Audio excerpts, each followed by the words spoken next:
So that's where I want to switch this topic into meta a little bit, into the Japanese meta. Let me bring this up. We're seeing a specific comp by the Namekuji brothers, where it's literally being dubbed the Namekuji comp, where they're taking low tier heroes, and they're playing them in top level Overwatch. Excuse me. So we got what, low win rate heroes, basically. It's low win rate heroes, but it's low tier, and what a lot of ranked players and professional players would consider low tier in this patch note meta. Now, granted, this is an asterisk. Today is Tuesday. The mid-season patch has come out in Overwatch, and apparently there's some pretty dramatic changes. So this might all change this coming weekend, which makes it more exciting to watch how this tournament continues to roll. But for the last 2-3 weeks, this has been the name of the game, and we're going to talk about it in that manner. So first and foremost, Namekuji brothers are running Roadhog as a tank. They generally will have an Echo or a Tracer, and then they'll run a Hanzo, sometimes a Sombra, and then they're running Lifeweaver Zen. This is a graphic from the broadcast showing the players like spotlight heroes, the ones they're known for, and it's predominantly Nozzle here. The tank player is known for his Roadhog. He's a Roadhog god. He's here for the honorable, dishonorable Roadhog matchups, and that's what we get brought to. Let's go bring it in. So you can already see here on Midtown, it's second point. The top right, Namekuji brothers are in their flavor. They're running Roadhog, Echo, Hanzo, Zen, Kiriko, likely for the cleanse, likely to teleport. And because this comp isn't a grouped up comp, it's a poke comp, it's an autonomous comp. Hanzo can just fire arrows from afar. He's not going to get the headshots that he used to be able to get, but he's a threat. So he's like a juicy dive target that can bait people in. Echo is a blow 'em up tank buster and is able to dash away and get out of trouble if needed. Also can aggressively go in, dive some players when they see that they're low. And that's where the Hanzo synergy comes in, because Hanzo can headshot, take them down to half, take them down to 25% health. And then the Echo could be diving on them. Zen is your Discord orb and your just menace. He plays far back like the Hanzo. He plays separate, and he's just looking to orb some people. He's going to throw his balls at you, and he's going to hit you in the face, and you're not going to know what hit you. Plus, that Discord orb is super strong against tanks, so it gives more value to the Roadhog, who's a DPS tank, a tank buster himself, but his strength weakness is his health pool and his healing. He's autonomous in bursts of like 10 seconds, and then he's got to hide again. And then Kiriko just to teleport to whoever needs her help and tries to get people out of trouble. Lifeweaver is probably the better play here, and we see that come through and happen because Lifeweaver can just get you out of, Hanzo, you're in trouble, yoink. Roadhog, you're in trouble, yoink. So we're going to play through here and just kind of talk about what's happening. There's a lot of poke. This is a longer map where you see a lot of people get stuck here in the car wash underneath.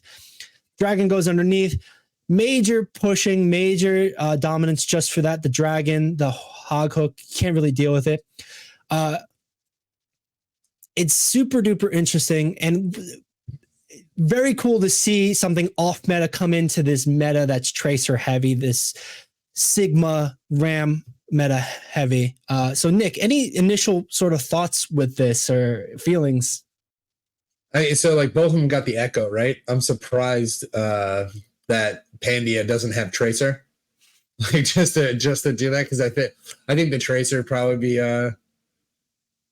pretty nice. No, that's a good point. I think on a lot of other maps or points in this map they do. And it's great targets to go after that. The Zen and the Kiriko's slippery, but the Zen and the Hanzo are great dive targets for a Tracer with that DPS passive, that 20% mortal strike. That like, yeah, and if they're playing by themselves, yeah, right. Like if they're trying to be autonomous, like Tracer really punishes people by themselves, right? Like anytime that you're any healer that's just a little too far back, just gets Tracered, right?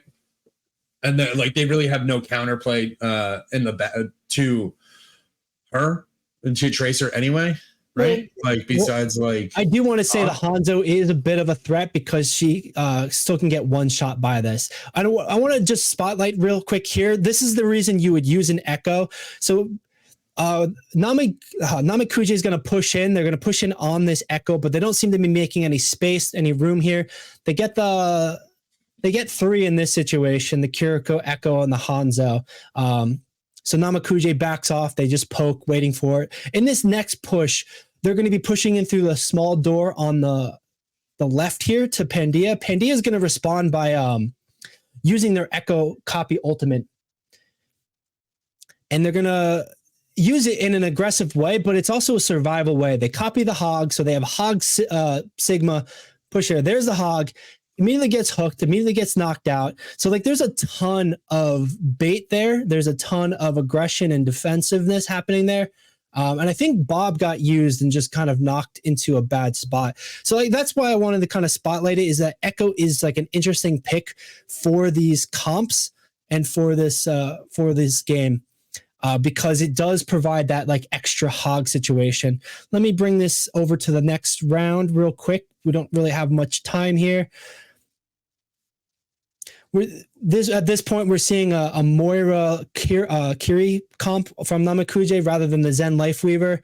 But you're seeing Pandia run the Namekuji comp with the Zen Lifeweaver. They did not like playing against it, right? Like that's what it looks like. We don't like playing against this. Just play it. I don't know what to do, but we'll play it. They did pull out the wins, and they are 2-0 currently at this point with on the third map here. They pull it out either for the honorable fight, the mirror match, but or the disrespect. Yeah, right. Or the disrespect, or they just, like you said, didn't like what they were playing against here. It's a lot to happen, and like we got to wrap up here. There's so much more I want to talk about, but just briefly, I wanted to show how Roadhog was considered second to worst tank. Let me zoom in here a little bit more. Roadhog, second to worst tank. Lifeweaver, worst healing in this meta. Zen is top support, but mostly because of the Discord orb and the amount of damage you can put out. Like you said, Tracer number 1 up here, but Hanzo is middle of the pack at best, and they're considering Echo kind of worse at that. But it's super interesting to see how they're able to pull this low tier comp out and make waves with it, forcing other teams to play it. And we'll see if it kind of comes through, because the new patch notes for today are wild, and we're going to have to just talk about it next week. But any final thoughts before we wrap up, Nick? I got nothing. And we got to jump into streaming because we just need more time. That's really it. But if you're interested in seeing us stream, head up our Twitch, follow, do all the internet things. We're on YouTube, Twitch, Instagram, TikTok. Wherever your social media platform of choice is, we're there. This has been the Esports Meta. Thank you for joining us. Check us out again live next Tuesday for our next episode. My name has been Billy. If you don't like what we're doing here, it's Nick. Don't bother me. Just go bother Nick. Yeah, right. And my name is Taliesin. Yeah, right. And if you have any comments, questions, let us know. We'll be glad to talk with you and anywhere you want to be talking. But thanks for joining us. We'll see you next time.